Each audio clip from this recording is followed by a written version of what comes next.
इसका नाम शशि रखते हैं। क्या समधी जी, शशि लड़कियों का नाम है, क्लास के बच्चे इसे चिढ़ाएंगे ना। हाँ, शशि की जगह कोई चची, शुशी या शुशु बोलेगा तो? हाँ, इसीलिए इसका नाम गणेश रखते हैं। अरे समधी जी, बच्चे की काया तो देखो, दुबला पतला है एकदम। गणेश जी तो मजबूत कद काठी के थे, अपना बच्चा तो सिंगल हड्डी है। ये नाम जमेगा नहीं इस पर। हाँ, भैया की बेटी का नाम थोड़ा मॉडर्न रखती हैं, जैसे रॉकी। रॉकी? रॉकी तो हमारे डॉग का नाम है। अगर ऐसा ही नाम रखना है तो शेरू रख लो। आप लोग कुछ भी बोल रहे हैं। अरे कुछ भी बोलना रॉकी बोलने से तो बेहतर ही है ना। किरण और रवि को पहला बच्चा हुआ था। दोनों के ही परिवार वाले उस बच्चे का नाम रखने के लिए पूरा जोर लगा रहे थे। 3 महीनों से ये लड़ाई चल रही थी, मगर कोई भी एक ढंग का नाम नहीं रख पाए थे।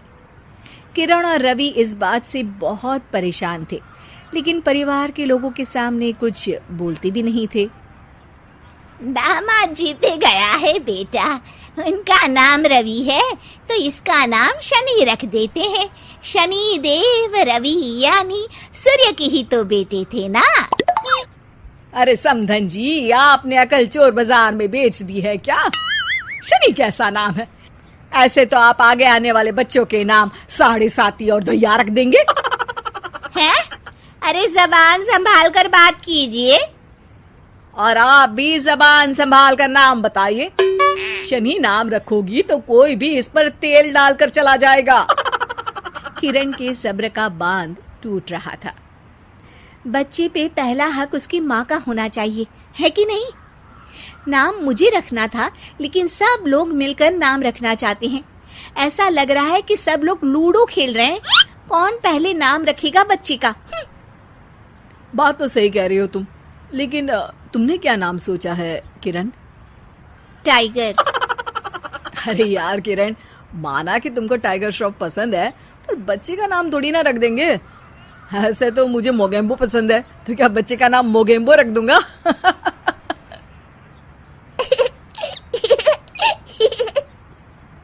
हाँ हाँ, मोगेम्बो नाम ही रख देते हैं। देखो तो, सुन के मोगेम्बो खुश भी हो गया। अरे मजाक छोड़ो, देखो मैं पंडित को बुला रहा हूँ, सबको इकट्ठा करके एक नाम डिसाइड कर लेंगे, ठीक है? पंडित जी घर आते हैं और उनके साथ सब बच्चे का नाम रखने के लिए इकट्ठा हो जाते हैं। पंडित जी, वैसे तो नाम हम सोच चुके हैं, लेकिन आप भी कोशिश कर ही लीजिए। नाम तो हम भी सोच चुके हैं, दिग्विजय नाम रखेंगे। ऐसा नाम रखो जो मुंह में ना अटक जाए, कोई ऐसा नाम हो जो झट से मुंह से निकले। तो ऐसा करते हैं, दांत नाम रख देते हैं, जल्दी से मुंह से निकलेगा ना। चुप हो जाओ बेटा, मुंह से दूध जैसी बातें नहीं निकाल सकते तो कम से कम गोबर जैसी बातें भी मत निकाला करो। यजमान लड़िए मत, काम खत्म करना है और मुझे और भी दान लेने मेरा मतलब है नाम रखने जाना है। अभी सुबह से एक बच्चे का नाम मुन्नी रख कर आया हूँ। हैं? अरे पंडित जी, ये तो नाम ही बदनाम है। ऐसा नाम रखते हैं अगर आप तो रहने ही दीजिए। अरे नहीं नहीं, उनका बजट कम था, बजट बढ़ता तो नाम भी बड़ा रख देता। यार विकी नाम रख देते हैं ना। अरे यार, आप ये रॉकी, विकी, आलू टिक्की, काजू चिकी जैसे नाम क्यों रखना चाहती हो इसका? ये बच्चा है, कोई खाने की चीज थोड़ी ना है। हम इस बच्चे का नाम मनहूस रख देते हैं। अरे क्यों? इसके आते ही कितनी लड़ाइयां हो रही हैं घर में। चुप रहो बहू, बच्चे के लिए गुस्से में कुछ भी मत बोला करो। आप मेरी बेटी से अच्छे से बात कीजिए। हाँ हाँ हाँ करती हूँ। श्री श्री 1008 बहु देवी जी, कृपया करके क्रोधित होकर शिशु के बारे में बुरे शब्दों के प्रयोग से बचें। अरे मेरी लड़की को ताने मत मारिए आप। तो फिर कोई गाना ही मार दूं? बताइए कौन सा गाना मारूं? कुछ कुछ होता है या फिर दिल तो पागल है? आपसे तो मुंह मिलाना ही बेवकूफी है। सब लोग नाम को लेकर बहस करने लगते हैं। इस शोर शराबे से परेशान पंडित जी बोल पड़ते हैं।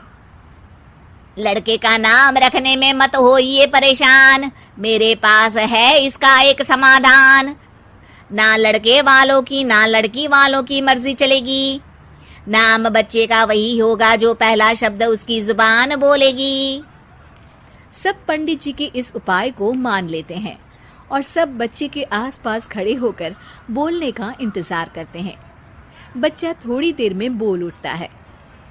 माँ, माँ। मामा बोला, मामा बोला। तो क्या इसका नाम मामा ही रख दे?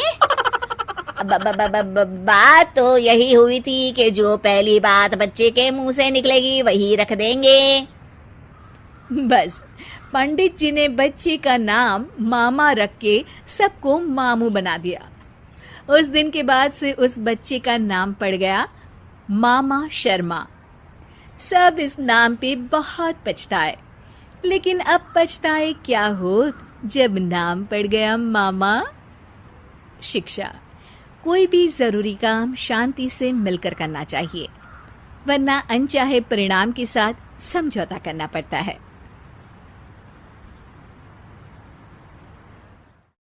बदतमीज बहू। सभ्यता से भरपूर शास्त्री परिवार की इकलौती बेटी मोहिनी को बचपन में ही पढ़ाई के लिए विदेश भेज देते हैं, जहां से वो सालों बाद ग्रेजुएशन पूरी करके इंडिया वापस आती है, जो अब संस्कार, सभ्यता, संस्कृति जैसी चीजों से कोसों दूर होती है।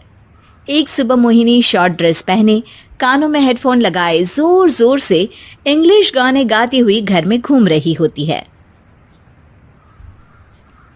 सुबह सुबह भगवान का नाम लेते हैं, राक्षसों की तरह चिल्लाते नहीं। पॉप्स, आपको अच्छे गाने की बिल्कुल समझ नहीं है, so take a chill pill. अरे मोहिनी, पापा से ऐसे बात करते हैं क्या? सारी तमीज भूल गई हो? ओह मॉम प्लीज, इतनी बड़ी भी कोई बात नहीं हुई, सो डोंट ओवर रिएक्ट। ऐसे ही दिन बीतते हैं जिसमें मोहिनी के तौर तरीके, रहने और बात करने का ढंग उसकी मम्मी पापा को परेशान करने लगता है। भला कोई मानेगा कि ये मेरी बेटी है? रीति रिवाज और संस्कारों से तो इसका दूर दूर तक कोई नाता नहीं, और अब तो लगता भी नहीं कि कभी होगा। अरे ऐसे कैसे नहीं होगा? लड़कियां सारे नखरे अपने माँ बाप को ही दिखाती है। ससुराल जाकर उन्हें सब कुछ करना भी पड़ता है और मानना भी। पत्नी की बात शास्त्री जी समझ जाते हैं और कुछ ही दिनों में अपने से भी ज्यादा धार्मिक परिवार में निखिल के साथ मोहिनी का रिश्ता पक्का कर देते हैं। रिश्ता तो पक्का कर दिया, पर यहाँ मोहिनी को कैसे मनाएंगे? शादी ब्याह के मामले में आटे में नमक जितना झूठ तो चलता है जी। इसी तरह एक के बाद एक तिकड़म लगाते हुए दोनों मिलकर मोहिनी को शादी के लिए तैयार कर लेते हैं और मोहिनी निखिल की शादी हो जाती है, जिसके अगले दिन से ही मोहिनी दोबारा अपने पूरे अवतार में शॉर्ट ड्रेस पहनकर घर में घूमने लगती है। बहू को ऐसे देख सास की आंखें फटी की फटी रह जाती हैं। अरे ये क्या बेशर्मी है, हमारे घर की लड़कियां जींस तक नहीं पहनती और तुम बहू होकर इतने छोटे कपड़े पहनकर पूरे घर में घूम रही हो। सीरियसली मॉम, प्लीज आप अपनी इस 80 के दशक वाली सोच में मुझे इंक्लूड मत करो। हाय तौबा, एक तो बेशर्मी दिखाती है, ऊपर से सास के साथ जुबान भी लड़ाती है। अरे जल्दी कपड़े बदल कर आ, घर की पहली आरती तुम्हें ही करनी है। इतनी देर में निखिल भी वहां आ जाता है। माँ, पापा आने वाले हैं, पूजा का सारा सामान तैयार है ना? ये पूजा हमेशा मेरे बॉयफ्रेंड्स के पीछे पड़ी रहती थी और अब हस्बैंड के पीछे भी आ गई। मोहिनी की बातें सुन सास तो अपना सिर पकड़ लेती है, लेकिन निखिल किसी न किसी तरह उसे पूजा के लिए कन्विंस करके कपड़े चेंज करने के लिए भेज देता है, जिस पर पूजा खत्म होने के बाद वो एक बार फिर अपनी शॉर्ट ड्रेस में आ जाती है।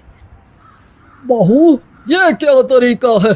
संस्कार नाम की कोई चीज है या नहीं? नहीं ससुर जी, संस्कार मेरा दूसरा बॉयफ्रेंड था। अब तो मेरा उससे कोई कांटेक्ट नहीं है। मोहिनी का जवाब सुन के ससुर तो भगवान नाम जपते वहां से चले जाते हैं, लेकिन सास बहू के बीच कहासुनी फिर शुरू हो जाती है, जिसे इग्नोर करते हुए मोहिनी घर से बाहर चली जाती है और देर रात घर वापस आती है। मोहिनी, मैं जानता हूँ कि तुम विदेश में रही हो और तुम्हें वहीं की आदत है, पर यहाँ चीजें कुछ अलग है। अगर तुम उस हिसाब से कुछ एडजस्ट कर लो तो सबके लिए सही हो जाएगा। I am not in a lecture mood. Good night. अगली सुबह मोहिनी देर से उठकर एक बार फिर उसी तरह सबके सामने आती है, जिस पर उसकी सास कुछ बोले उससे पहले ही मोहिनी की दोस्त मोनिका और रेचल वहां आ जाती हैं। Oh, hi, darling. How are you? OMG, we missed you so much. I missed you too, darling. Ram Ram, इन्होंने तो तुमसे भी छोटे कपड़े पहने हैं। अरे तुम लोगों के अंदर कोई शर्म लिहाज बाकी भी है या सब बेच खाई? मोहिनी, तुम्हारी मेड कुछ ज्यादा नहीं बोलती। इस पर मोहिनी की दोस्त उसकी सास का मजाक बनाने लगती है, जिसे सुन निखिल उन्हें जवाब देते हुए कड़वे शब्द सुना देता है और वो सुन के वो दोनों तो मुंह बनाए वहां से चली जाती है, लेकिन गुस्से से लाल मोहिनी वहीं खड़ी निखिल को घूरती रहती है। घूर क्या रही हो? तुमसे शादी की ये सोचकर कि विदेश में पढ़ी लिखी हो, घर में कोई पॉजिटिव चेंज लाओगी, अपनी करियर के लिए एम्बिशियस होगी, पर अपने इस बिहेवियर से उस पढ़ाई के साथ साथ अपने मम्मी पापा के नाम को भी डुबो रही हो। अगर तुम्हें ऐसे ही हाल रखने हैं तो यहाँ रहने की कोई जरूरत नहीं है। निखिल की बातें सुनकर मोहिनी रोते हुए घर छोड़कर अपनी मम्मी पापा के पास वापस आ जाती है। ससुराल में सब कुछ ठीक तो है? वो अपने आप को समझते क्या है? मोहिनी पर चिल्ला रहे? मैं क्यों उसके इशारों पर चलूं? मैं अपनी लाइफ अपने तरीके से जीना चाहती हूँ और वो ना आप लोगों को मंजूर था और ना ही उन्हें है। तुम यहाँ नहीं रह सकती। अपने पापा की बात सुन के मोहिनी हैरान रह जाती है। हाँ, तुमने बिल्कुल सही सुना। अगर तुम्हें अपने इस घमंड, बेशर्मी और बदतमीजी में ही जीना है तो तुम यहाँ भी नहीं रह सकती। बेटी, मैं मानता हूँ हमारे यहाँ रीति रिवाज बहुत मायने रखते हैं और हमने उन्हीं के ओवरडोज से बचाने के लिए तुम्हें विदेश भेजा था। एक लड़की जो शादी करके घर और बच्चे संभालती है, उससे तुम अपने आप को ज्यादा समझ सको इसके लिए भेजा था। तुम उससे ज्यादा समझो और बनो, पर तुम तो किसी दूसरी ही ट्रेन में चढ़ गई बेटा। उसके मम्मी पापा बहुत देर तक मोहिनी को सारी बातें समझाते हैं, जिन्हें सुनकर मोहिनी को अपनी गलती का एहसास होता है। वो जॉब ज्वाइन कर लेती है और ससुराल वापस आकर उन्हें मॉडर्न बनाती है और खुद भी कुछ रिवाज सीखते हुए खुशी से रहने लगती है।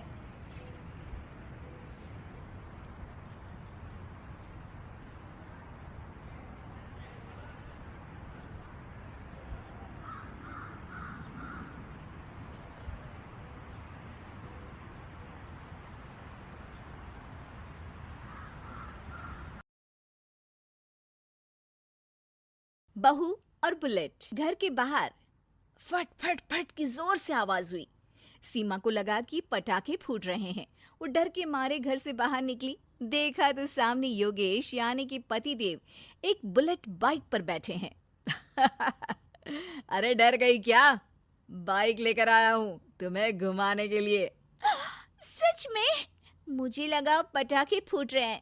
अरे पटाखे भी फूटेंगे और मिठाई भी बटेगी। माँ को तो बुलाओ। माँ भी बाहर आ जाती है। अरे योगेश बेटा, इतनी जल्दी आ गया? और ये गाड़ी किसकी है? साहब की है? हाँ माँ, तुम्हारा बेटा साहब से कम है क्या? मेरी ही है। अरे बेटा, इतनी बड़ी गाड़ी ले ली, इससे तो तू घोड़ा ही ले लेता। महंगी पड़ी होगी ना? माँ महंगी सस्ती छोड़ो और मिठाई लाया हूँ, गांव में बंटवा दो। अरे बंटवा क्यों दो, पीछे बैठो, गांव में बांट कर आते हैं। सब खुश थे। योगेश गांव के बाहर एक कोयले की खादान में मजदूरी करता था। मेहनत और अकल से उसने वहां ठेकेदारी का काम सीख लिया और सूझबूझ से ठीक ठाक पैसा बनाने लगा। गांव में बात फैल गई कि योगेश के घर धमाका गाड़ी आई है। ऐसी गाड़ी पहले कभी किसी ने गांव में तो देखी नहीं थी। योगेश और माँ गाड़ी से वापस घर आ जाते हैं। बेटा, बाबूजी ऊपर से देख रहे होंगे और आशीर्वाद भी दे रहे होंगे तुझे। वो होते तो उनको भी घुमाता माँ। पूरे गांव में नाच नाच के मिठाई बांटने जाते। जैसे मैंने नाच नाच के बांटी थी जब वो अपने लिए एक साइकिल लेकर आए थे। बस बस, बाबूजी 2 बात भी सुनाते कि फटफट वाली फटफटी ले आया। सीमा आगे कहती है, अपने लिए तो ये गाड़ी ले आए और मेरे लिए? अरे ये गाड़ी तुम्हारे लिए ही तो है। पक्का मेरे लिए है? अरे पक्का तुम्हारे लिए है।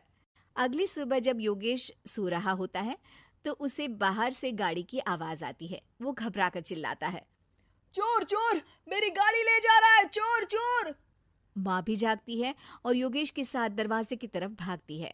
जैसे ही दोनों बाहर निकलते हैं तो देखते हैं कि सीमा गाड़ी चला रही है। अरे बहू, नाक कटवाओगी क्या? ये क्या कर रही हो? अरे गिर जाओगी, ये क्या कर रही हो तुम? सीमा गाड़ी को रोक कर कहती है, सारे गांव में घुमा लाई, कहीं नहीं गिरी। क्या? सारे गांव में घुमा लाई? अरे लोग क्या कहेंगे बहू? सोचा क्या एक बार? यही कहेंगे कि कितनी अच्छी गाड़ी है। अरे तुम्हारे बारे में। हाँ, कहेंगे ना कि देखो कितनी अच्छी गाड़ी पर बैठी है। बहू गाड़ी रखकर योगेश और सासू माँ के पास जाती है। तुमने कब गाड़ी चलाना सीखा?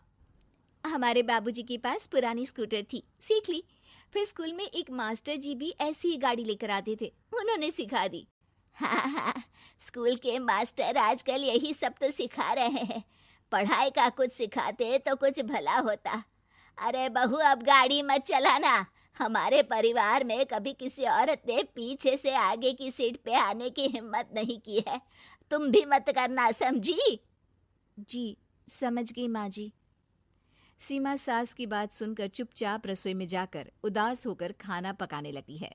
सास सुबह सुबह मंदिर से पूजा करके लौट रही होती है, तभी उसे 2 औरतें रोक लेती हैं और कहती हैं, अरे बहू को थोड़े अच्छे लक्षण भी सिखा दो। गाड़ी चलाने निकली थी, गांव की मर्यादा का कोई ख्याल नहीं है।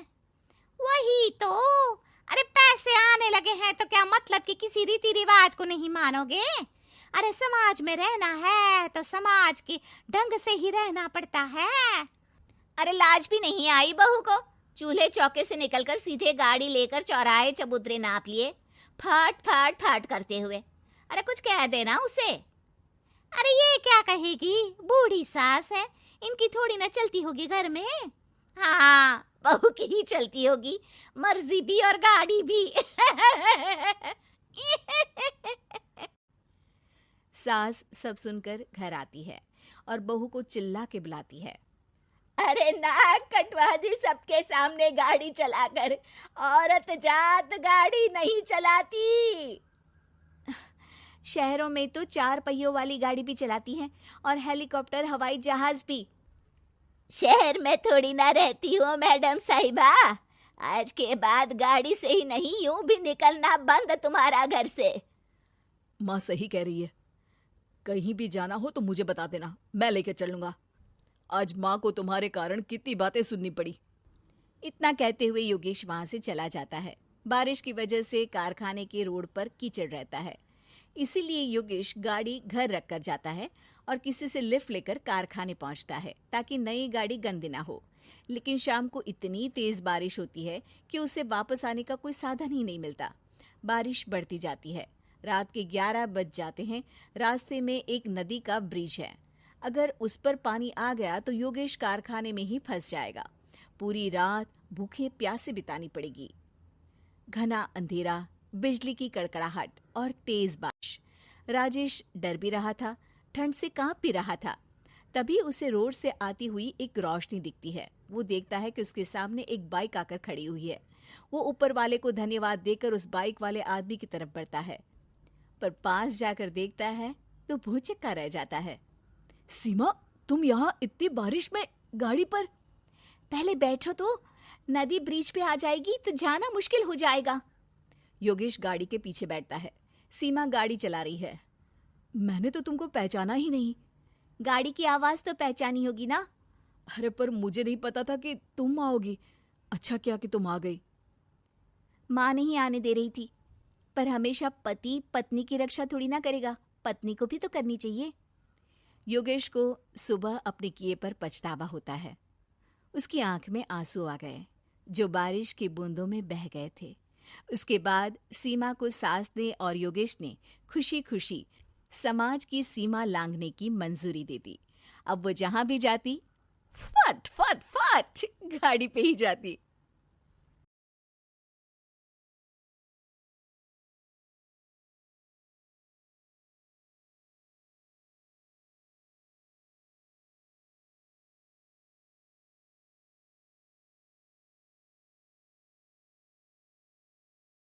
शिल्पी घर के काम से फ्री होती तो बोर होती, जिसके बाद उसने घर में ही दुकान खोलने की सोची।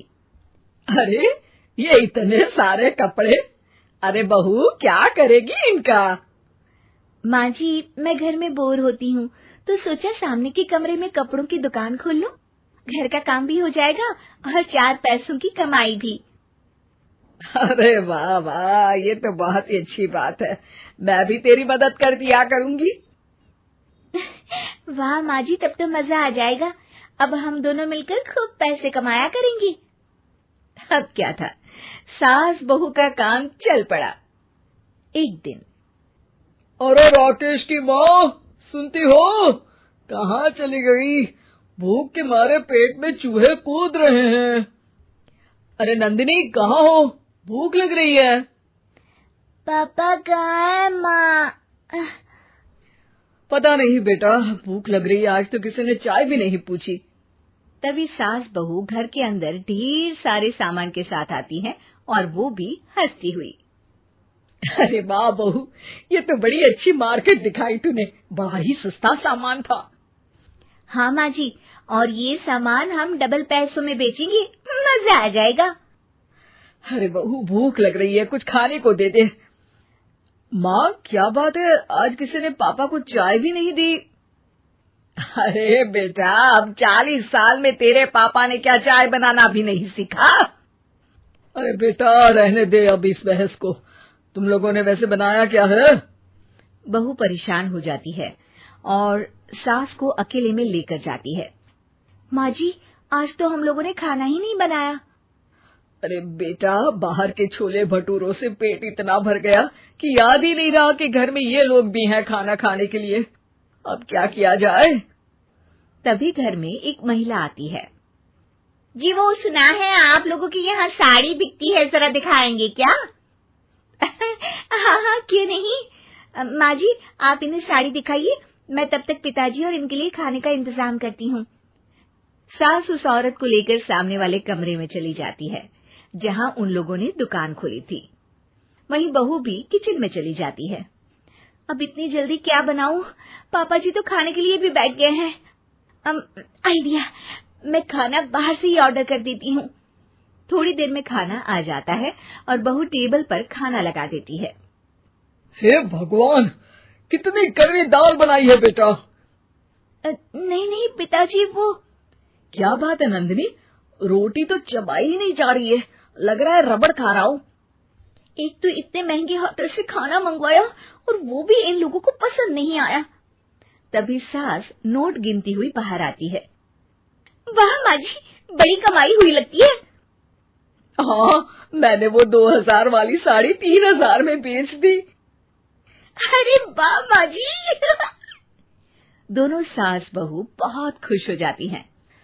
मेरे पेट में ना बेटा जोर का दर्द हो रहा है। अरे माँ, क्या हुआ? पेट में दर्द? बाहर का कुछ खाया था क्या? मैदा तो नहीं खा लिया? मैंने छोले भटूरे खाए थे। माँ क्यों खाए? आपको तो पता है कि आपको मैदा सूट नहीं करता। चलिए माँ को डॉक्टर के पास ले जाते हैं। तभी अंदर से पापा की आवाज आती है। हे भगवान, मेरा तो पेट खराब हो गया। सब पिताजी के पास जाते हैं। पिताजी, आपको क्या हुआ? खाना बासी था शायद। अरे पिताजी, नंदिनी जानती है कि बासी खाने से आपकी तबीयत खराब हो जाती है, तो वो ऐसा क्यों देगी, है ना नंदिनी? वो खाना मैंने बाहर से ऑर्डर किया था। मैं और माँ दुकान का सामान लेने गए थे, इसलिए खाना नहीं बना पाए। क्या नंदिनी, दुकान के चक्कर में तुमने तो सारे घर का हाल बिगाड़ रखा है। चलो अब माँ और पापा को लेकर अस्पताल चलते हैं। अस्पताल में जाने पर डॉक्टर कहते हैं, हाँ, इन दोनों को तो एक दिन के लिए एडमिट करना पड़ेगा। क्या? क्यों? पेट ही तो खराब है ना।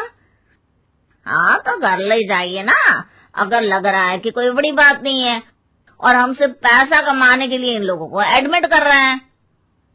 नर्स, जरा इन लोगों को बिल तो दे देना। चलिए, मैं आप लोगों को पैकेज समझा देती हूँ। जब बहू के हाथ में बिल आता है, हे भगवान, 60,000 रुपए! इतना तो मैंने कमाया भी ना था। अब समझ गई कि कमाई के चक्कर में घर के लोगों की सेहत के साथ मैं खिलवाड़ कर रही थी।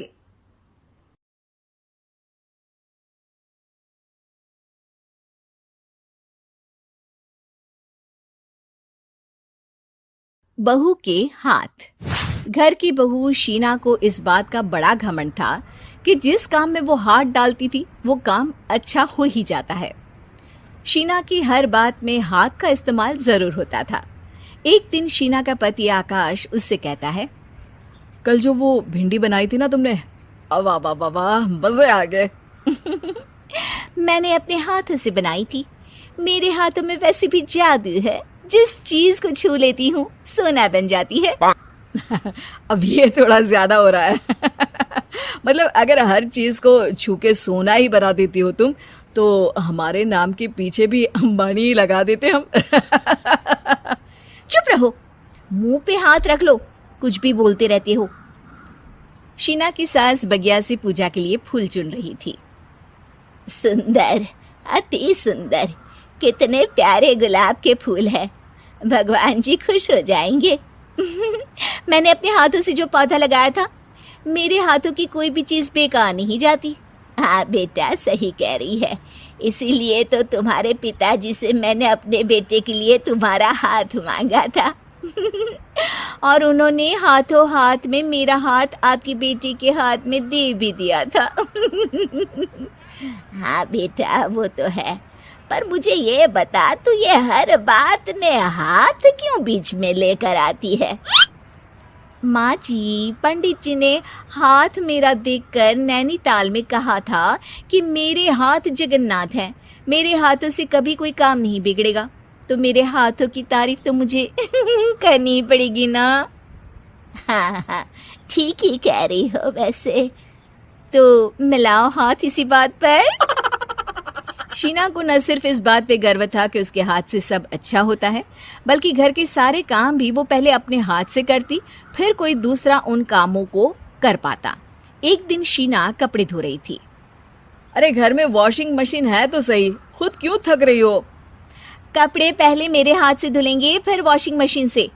पहले हाथ की सफाई, फिर मशीन की धुलाई। अगर आज डाकू गब्बर सिंह होता ना, तो वो ये हाथ मुझे दे दे ठाकुर तुमसे जरूर कहता, और मैं तो दिलवा भी देता तुम्हारे हाथ। हर एक काम में हाथ बटाओ, ज्यादा जुबान न चलाओ, वरना दूंगी एक उल्टे हाथ से। क्या दोगी? कपड़े दूंगी, लो निचोड़ो।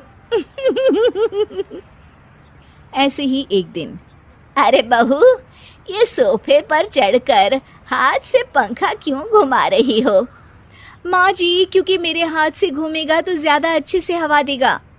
अरे बेटा, फिर तो तुम गाड़ी का पहिया भी हाथ से घुमा के मायके जाया करो। एक बार आकाश ने घर पर कार लाने की बात छेड़ी।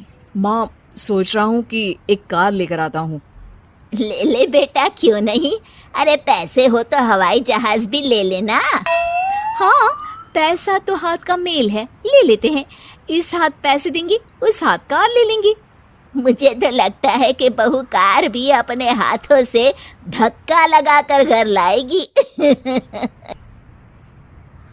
वो तो नहीं करूंगी, लेकिन सबसे पहले स्टीयरिंग पर हाथ मैं ही लगाऊंगी, ताकि गाड़ी का आना शुभ हो। अरे घर ले आने तो दो, फिर हाथ लगा लेना। लेकिन शीना नहीं मानती। अगले दिन ही सब कार लेने जाते हैं। शीना सेल्समैन से कहती है, भैया ये कार बहुत पसंद है, पैक कर दो। अरे ओ भाग्यवान, 2 मीटर कपड़ा नहीं है जो पैक करवा ले, जरा चला कर तो देखने दो। यस सर, बिल्कुल, टेस्ट ड्राइव कीजिए ना। अरे नहीं नहीं, सबसे पहले मैं हाथ लगाऊंगी गाड़ी को, मेरे हाथ अच्छे हैं। अरे यार, हाथ तो मैं भी धोता ही हूँ, और आजकल तो सैनिटाइजर से भी धोता हूँ। मेरे काम में हाथ ना अड़ाओ। अरे टांग ना अड़ा होता है भाग्यवान, हाथ नहीं। शीना ड्राइविंग सीट पर बैठ जाती है और आकाश उसे गाड़ी के फंक्शंस समझाता है। देखो शीना, ध्यान रखना, ये है स्टीयरिंग, इससे राइट लेफ्ट जाएंगे, ये है एक्सेलरेटर, इससे स्पीड कंट्रोल कर सकते हैं, और उसी के पास में है ब्रेक, जो तुम्हारी जुबान में शायद मिसिंग है। ठीक है, ज्यादा भी सिखाने की जरूरत नहीं है।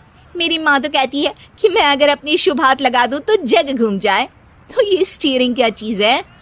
शीना गाड़ी स्टार्ट कर देती है और स्टीयरिंग को घुमाते हुए एक्सेलरेटर पर धीरे से पैर रखती है और शोरूम के बाहर के एरिया में ही गाड़ी घूमने लगती है, जहां दूसरी गाड़ियां भी रखी हैं। देखा मेरे हाथों का कमाल। अब ब्रेक दबा दो, आगे गाड़ी है। शीना आगे गाड़ी देखकर घबरा जाती है और पांव गलती से एक्सेलरेटर पर पड़ जाता है। कार आगे खड़ी एक बड़ी गाड़ी में घुस जाती है। दोनों कार से उतरते हैं। सेल्समैन भागते हुए आता है। अरे 7 लाख की गाड़ी खरीदने आए थे और 15 लाख की गाड़ी ठोक दी। Oh my God. आकाश की माँ, आकाश और शीना घबरा जाते हैं। इतना सारा पैसा कहाँ से आएगा? तभी वहाँ मैनेजर भी आ जाता है, पूरा माजरा समझता है। अरे टेंशन मत लीजिए, गाड़ियों का इंश्योरेंस था, आप जो कार लेने आए थे वही खरीद लीजिए। पर मैडम, जब तक आप सीख ना ले तब तक गाड़ी मत चलाइएगा। अभी तो आपने गाड़ी बस ठोकी है, जिसका बीमा भी था, लेकिन सड़क पे चलते हर इंसान का बीमा नहीं होता। अरे मेरे हाथों से ठुक भी गया ना तो उसकी जिंदगी बन जाएगी, और अगर चला भी गया तो स्वर्ग ही पाएगा। मैनेजर साहब, मेरे हाथ में कोई दिक्कत नहीं है, वो तो बस पाँव गलत जगह पर चला गया था। शीना की बात सुनकर आकाश अपना सर पीटता है और उसकी सास अपने हाथ से खुद का मुंह छिपा लेती है और मैनेजर हाथ जोड़कर माफी मांग लेता है।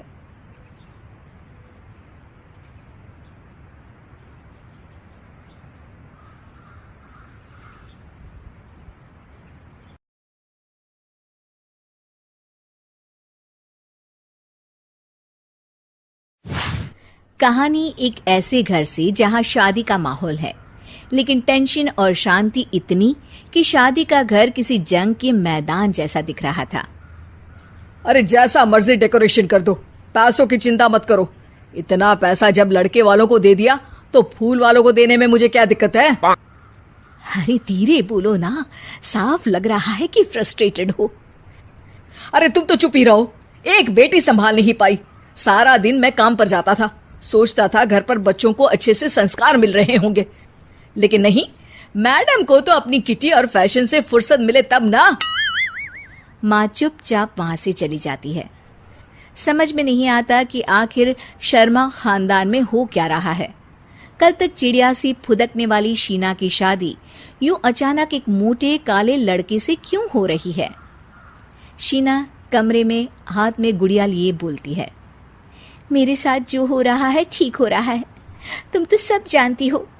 साहिल मेरे लिए भगवान है, अब जब वो ही नहीं मिला तो फिर कोई भी हो, जिंदगी ही तो जीनी है, जी लेंगे। बाहर शीना की बुआ किसी से बात करती है। अरे मोटा नहीं, उसे तो खाते पीते घर का कहते हैं। अब ओबेरॉय का नाम भी किसी को बताने वाली बात है। उनका इकलौता लड़का तो करोड़ों की सामी तो है ही। अरे हमारी शीना बिटिया तो रानी बनेगी, रानी। इन सब के बीच कहीं कोने पर शीना हाथ में मेहंदी सजाए बैठी थी और आंखों में आंसू सजाए। और वो समय भी आ जाता है जब शीना मंडप के नीचे हाथ में वरमाला लिए खड़ी होती है, लेकिन तभी अफरा तफरी मच जाती है। कोई कहता है, अरे लड़के की माँ को हार्ट अटैक आ गया। अरे अच्छी खासी थी, कैसे हो गया? अरे कहते हैं ना, किसी किसी लड़की के पैर अच्छे नहीं होते, हो सकता है कि मनहूस है ये लड़की। शीना पास खड़ी सब सुन रही थी। फिर शीना अपने कमरे में आ जाती है। शादी ये कहकर नहीं होती कि लड़की मनहूस है। अब लगातार शीना के लिए लड़के देखने आते, लेकिन आस पड़ोस या किसी के कहने पर शादी हर बार टूट जाती। लेकिन एक दिन, अंकल, मैं काफी दिनों से आपसे मिलने की कोशिश कर रहा था, लेकिन हिम्मत नहीं हो पा रही थी। अरे बेटा, हिम्मत तो हमारी टूटी पड़ी है। वैसे कौन हो तुम? अब मेरा नाम साहिल है अंकल। मैं शीना से प्यार करता हूँ और उसी से शादी करना चाहता हूँ। अरे अब तो किस जात के हो ये भी मायने नहीं रखता। बेटा, मेरी बेटी मनहूस है। ये सब कहते हैं कि इसीलिए उसकी शादी नहीं हो पा रही। अगर तुम शादी करने को तैयार हो तो ठीक है। शीना की शादी साहिल से हो जाती है। अगले दिन साहिल की माँ का देहांत हो जाता है और एक बार फिर लोग शीना को अपशकुनी कहने लगते हैं। अरे खा गई दीदी को ये। अरे क्या जरूरत थी साहिल किसी मनहूस को घर लाने की। पर बुआ, माँ की तो तबीयत पिछले कई साल से खराब थी। डॉक्टर्स ने जवाब दे दिया था। क्या पता ये भी उनका सौभाग्य हो कि वो बहू का मुंह देख पाई। अरे बहू का मुंह देख पाई या ये कह लो कि बहू का मुंह देखते ही स्वर्ग लोक सिधार गई। खैर, हमें क्या, घर तुम्हारा है, हम तो चले। अब शीना को खुद पर ही शक होने लगता है कि कहीं सच में वो अपशकुनी तो नहीं। साहिल, हम दोनों की शादी नहीं हुई होती तो अच्छा था। देखो ना कैसे पहले मेरी शादी टूटती थी और अब तुम्हारी माँ भी। अरे ऐसा कुछ नहीं होता शीना, अपशकुनी वगैरह कुछ नहीं होता। ये सब तो ईश्वर के खेल हैं। वो शादी तुम्हारी इसलिए टूट गई क्योंकि तुमको मेरी पत्नी बनाना था, और माँ का जाना तो तय था। वो काफी बुजुर्ग थी, साथ ही एक ऐसी बीमारी से जूझ रही थी जिसमें डॉक्टर्स भी उन्हें नहीं बचा पाते। शीना साहिल की बात सुनकर तसल्ली कर लेती है और वहां से चली जाती है। अगले दिन, शीना, अरे ओ शीना। क्या हुआ? उफ, कहीं फिर मेरी वजह से कोई नुकसान? अरे नहीं नहीं शीना, तुम जानती हो जिस प्रॉपर्टी के केस को हम बरसों से लड़ रहे थे उस पर फैसला आ गया, वो भी हमारे हक में। अब हम करोड़पति हो गए शीना। शीना शांत रहती है। अरे क्या हुआ? करोड़ पत्नी बनकर तुमको खुशी नहीं हुई? शीना की आंखों में पानी आ जाता है। चलिए जी, कुछ तो अच्छा हुआ मेरी जिंदगी में आकर आपके साथ। साहिल शीना को गले लगाकर कहता है, मेरी नई नौकरी भी तुम्हारे ही आने से लगी। ये प्रॉपर्टी का केस जीता, सब कुछ तो तुम्हारे आने के बाद ही हुआ। फिर तुम मनहूस कैसे? ये सुनकर शीना खुश हो जाती है।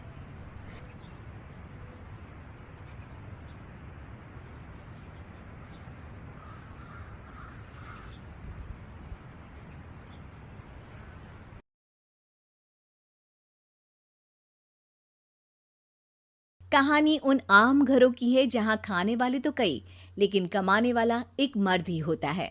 बावजूद इसके उससे उम्मीदें कम नहीं होती। देखिए जी, सामने वाले वर्मा जी कैसी अच्छी तरह से सफाई करते हैं छुट्टी वाले दिन अपने घर की, और एक आप हैं। अरे यार, उनके पास कार है, ऑफिस पास में है और हफ्ते में 2 दिन की छुट्टी होती है, तो फर्क तो पड़ता है ना। मेरी तो शादी ही गलत हो गई। अरे कोई मस्त लड़का मिलता, कमाता भी, घुमाता भी, घर के कामों में भी मदद करता, लेकिन नहीं जी, हमारे वाले को तो कमाने से फुर्सत ही नहीं, और कमाई भी ऐसी कि कोई जरूरत पूरी ही नहीं हो रही है। सुनील बेचारा शीना को देखकर सोचता है कि शीना सही कह रही है। देखने में सुंदर है, घर का सारा काम कर लेती है, उसे तो कोई भी अच्छा लड़का मिल सकता था। क्या सोच रहे हैं? भागने का इरादा तो नहीं है? अरे नहीं मेरी प्यारी बीवी, मैं तो नहीं, पर डर है कि तुम नहीं कहीं भाग जाओ मुझे छोड़कर। शीला सुनील के मुंह से प्यार भरी बात सुनकर मुस्कुराती है। आप भी ना। सुनील एक दिन ऑफिस से घर आता है कि तभी शीना कहती है, सुनिए जी, वो मेरी सहेली आई थी, सारा दिन वो लोग यहीं थे। अब जा रही थी तो मैंने कहा नहीं नहीं, मेरे पति छोड़ आएंगे ना तुम्हें, तो रोक लिया मैंने। सुनील थोड़ी देर कुछ सोचता है, फिर कहता है, ठीक है, मैं कपड़े चेंज करके आता हूँ। अरे तेरे पति को तो लग रहा है कि अच्छा नहीं लगा। अरे नहीं नहीं, ऐसी कोई बात नहीं है, रुको मैं अभी उन्हें घर के कपड़े देकर आती हूँ। शीना अंदर जाती है, जहां सुनील पलंग पर लेटा होता है। अरे क्या मजाक है, वो कह रही है कि आपने मुंह बना लिया। सही तो कह रही है, सुबह से अब ऑफिस से लौटा हूँ, एक कप चाय का तो पूछा नहीं। 20 किलोमीटर जाओ और आओ, और फिर कल उसी टाइम पर ऑफिस। अरे यार, मुझे गाड़ी चलानी आती ना तो बोलती भी नहीं आपको, और कौन सा रिक्शा खींच कर जाना है आपको।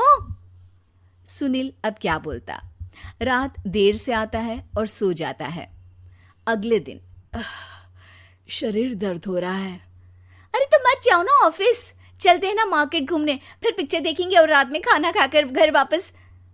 सुनील जब सारे दिन की थकान वाला शेड्यूल सुनता है तो वो सीधे सीधे ऑफिस के लिए तैयार हो जाता है। अब आए दिन शीना की डिमांड बढ़ती ही चली जाती है और सुनील उसको पूरा भी करता। लेकिन एक दिन, ए जी, मेरा भाई आ रहा है, उसे 2 लाख रुपए की जरूरत है। हाँ तो मैं क्या करूँ शीना, मेरे पास इतने रुपए नहीं है। हाँ हाँ पता है नहीं है, लेकिन किसी से लेकर तो दे सकते हो ना। अरे मैं किससे मांगू, मेरे तो जानने में भी कोई नहीं है जिसके पास इतनी बड़ी रकम हो। तभी वहां शीना का भाई शीनू आ जाता है। जीजा जी कैसे हैं आप? अब मैं ठीक हूँ शीनू, अचानक इतनी बड़ी रकम की जरूरत कैसे पड़ गई? अरे जीजा जी, वो बिजनेस शुरू किया ना, तो उसके लिए पैसे की जरूरत है। काफी हो चुका है, थोड़ा पैसा बचता है तो मैंने सोचा आपसे ले लूं। अब देखो, मेरे ऑफिस में कुछ लोग हैं जिनकी सेविंग अच्छी है, मैं उन लोगों से बात करके देखता हूँ। सुनील ऑफिस से किसी से पैसे लेकर शीना को दे देता है। शीना वो पैसा भाई को दे देती है। 2 महीने बाद, अरे यार शीना, वो ऑफिस वाला आदमी अपने पैसे मांग रहा है, कैसे दूं? अपने भाई से बोलो ना पैसे दे दे। अरे हाँ हाँ दे देगा, कहाँ भागा जा रहा है, आप उनको बोल दो कि दे देंगे। थोड़े दिन बाद, शीना, वो आदमी मुझसे आज भी पैसे मांग रहा था यार, मैं तंग आ गया हूँ। ऑफिस जाते ही सामने उसका चेहरा दिखता है, क्या बोलूँ, बार बार पैसे मांगता है। अच्छा, मैं शीनू को फ़ोन लगाती हूँ, बात करके देखती हूँ। शीना भाई को फ़ोन करती है, लेकिन वो फ़ोन उठाता ही नहीं। लगता है भाई कहीं ऐसी जगह है जहाँ नेटवर्क की समस्या होगी। सुनील अगले दिन दोपहर को ही घर आ जाता है। उसका चेहरा उतरा और परेशान सा होता है। वो रोने लगता है। अरे क्या हुआ जी, आप इतना परेशान क्यों हैं? सब ठीक तो है ना? अरे नहीं शीना, कुछ ठीक नहीं है, मैं ठीक नहीं हूँ। तुम्हारे भाई के लिए मैंने जो पैसे लिए थे, उस आदमी ने आज भरे ऑफिस में सबके सामने मेरी बेइज्जती कर दी। सबके सामने आज मैं कर्जदार बनकर खड़ा था। मैंने हर वो प्रयास किया घर चलाने के लिए जो मैं कर सकता था, लेकिन अब नहीं होगा। वो फिर रोने लगता है। अरे आप तो औरतों की तरह रो रहे हैं, मर्द हैं आप। क्यों, आदमी के सीने में दिल नहीं होता, या फिर वो इंसान नहीं मशीन होता है? अरे मैं थक चुका हूँ शीना, तुम समझती क्यों नहीं? मैं भी शारीरिक और मानसिक रूप से थकता हूँ, मैं भी आराम करना चाहता हूँ, सुकून चाहता हूँ। मैं अब कुछ नहीं कर सकता। कुछ नहीं। वो बैठ जाता है। शीना पति को हैरान परेशान देखकर चुप हो जाती है। अगले दिन, सुनिए, ये लीजिए 2 लाख रुपए, उस आदमी को दे दीजिए और बोल दीजिए कि आज के बाद किसी को पैसे के लिए बेइज्जत ना करे। सुनील पैसे देखकर राहत की सांस लेता है। अरे शीना, तुमने तो मेरा बहुत बड़ा काम कर दिया। अब मैं शान से ऑफिस जा सकता हूँ, लेकिन ये पैसे आए कहाँ से? ये पैसे मैंने अपने गहनों को गिरवी रख कर लिया है। तुम ठीक रहो, निश्चिंत रहो, मैं बस यही चाहती हूँ। मुझे माफ़ करना, पर अब मैं समझ चुकी हूँ कि मर्द को भी दर्द होता है।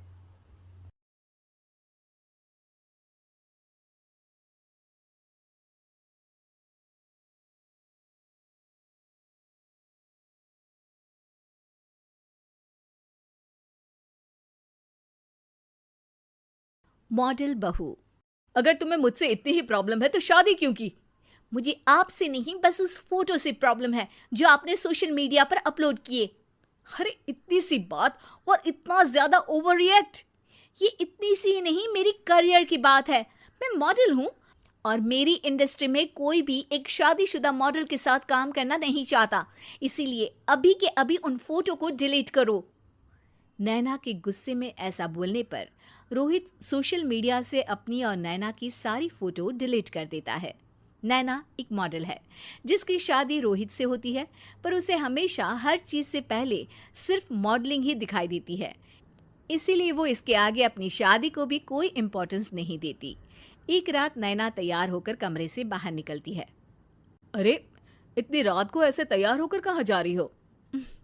Night club. बहू, इस तरह रात भर घर की बहू का बाहर रहना सही नहीं है। ओ प्लीज, ये छोटी थिंकिंग आप अपने पास ही रखें। मेरे प्रोफेशन में night club and parties normal है। ऐसा बोलकर नैना घर से बाहर निकल जाती है और रात भर पार्टी करने के बाद अगली सुबह घर वापस आती है, जहां उसकी सास सुबह सुबह घर की सफाई कर रही होती है। ओहो मम्मी, आप तो बहुत जल्दी उठ जाती है। चलो अच्छा है, मैं चली सोने। जब पूरी दुनिया के उठने का समय है तब तुम्हें सोना है। भला ये भी कोई घर वापस आने का समय है?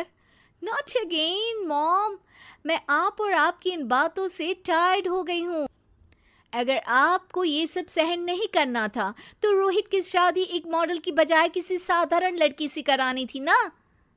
सास को ये सब बोलकर नैना सोने चली जाती है, जिसके बाद वो सीधा शाम को कमरे से बाहर निकलती है तो देखती है कि उसकी सास और रोहित बैठे बैठे खाना खा रहे हैं। नैना भी उन्हीं के साथ डाइनिंग टेबल पर जाकर बैठ जाती है, जहां सारा तेल वाला खाना देखकर वो गुस्से में भड़क जाती है। ये सब क्या है मॉम? आपको पता है ना कि मैं एक मॉडल हूँ और मुझे अपना फिगर मेंटेन करने के लिए हेल्दी फूड ही खाना होता है, नॉट लाइक यू। फिर भी आपने सारे खाने में तेल ही तेल भर दिया। बस नैना, बिल्कुल चुप। पहले तो तुम घर में एक सुई तक नहीं हिलाती और मम्मी जो पूरा समय अकेले काम करती रहती है उन पर चिल्ला रही हो। इतनी दिक्कत है तो खुद ही खाना क्यों नहीं बना लेती? पर बनाओगी कैसे? तुम्हें तो मॉडलिंग, पार्टी और सेल्फी के अलावा और कुछ आता ही नहीं ना। मेरे भैया भाभी ने मुझे आज तक किसी काम के लिए नहीं बोला। मैंने जब जो मांगा वो मिला और इन्हें देखो, खाने के नाम पर कितनी बातें सुना दी। बस बहुत हुआ, मुझे अब यहाँ नहीं रहना। नैना गुस्से में तुनकते हुए बैग पैक करके घर छोड़कर अपने भैया के घर पहुंच जाती है, जहां उसकी भाभी खुशी से नैना का स्वागत करती है। अरे क्या बात है नैना, ना कोई खबर ना रोहित साथ में, अचानक कैसे आना हुआ? मैं तो उस घर को हमेशा के लिए छोड़ आई, दोबारा कभी वहां वापस नहीं जाऊंगी। ऐसा बोलकर नैना घर में आकर मजे में सोफे पर बैठ जाती है, जिसके बाद अब वो पूरे ठाठ बाट से अपने मायके में रहने लगती है, जहां उसकी भाभी सारा काम करती और नैना अपने मॉडलिंग प्रोजेक्ट करते हुए बस मौज में बैठकर खाती। नैना, आखिर बताओ तो सही कि तुम्हारे ससुराल में ऐसा क्या हुआ जो तुम्हें घर छोड़ना पड़ा? बस उन्हें मेरा लेट नाइट पार्टी जाना और कोई काम ना करना पसंद नहीं था, तो मैंने वो घर छोड़ दिया और यहाँ आ गई। नैना की बात सुनकर उसकी भाभी हैरानी से उसे देखने लगती है, पर कुछ बोलती नहीं। इसी तरह कुछ समय बीतता है और देखते ही देखते अब नैना के पास मॉडलिंग के प्रोजेक्ट्स आने कम हो जाते हैं, जिससे नैना बहुत परेशान रहने लगती है। ऐसा कैसे हो सकता है? मैं इतनी सुंदर मॉडल हूं तो फिर भी मुझे काम क्यों नहीं मिल रहा? देखो नैना, काम में ऐसे उतार चढ़ाव तो आते ही रहते हैं। आज नहीं तो कल तुम्हें इससे भी अच्छा काम मिलेगा। तब तक अगर तुम चाहो तो घर में खाली बोर बैठने से अच्छा है कि मेरी मदद कर सकती हो। नैना पहले तो घर के काम का नाम सुनकर नाक चढ़ाती है, लेकिन फिर कुछ दिनों तक कोई काम न होने पर बोर होकर अपने आप भाभी की मदद करने पहुंच जाती है।